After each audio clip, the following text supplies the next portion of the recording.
One of our most frequent client questions is, was my flood cut necessary? Well, after water damage, different factors come into play to determine if wall cutting is necessary. In most cases, the only option is drywall replacement. 1. If not dried immediately, walls can stay wet for days and therefore weaken, making the replacement inevitable.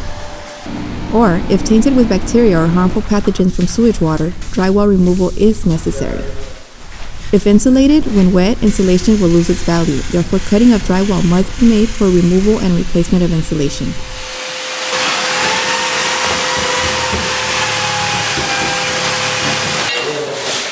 Mold can also be a serious health hazard. It is best to cut out the drywall as soon as possible to address any moisture issue behind the actual wall that may lead to mold growth.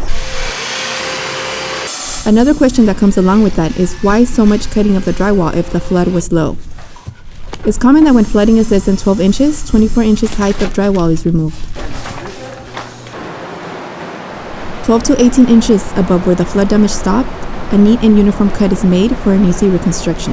This will greatly speed the installation of the replacement drywall. If you have any other concerns, please let us know. We'll be happy to answer any of your questions.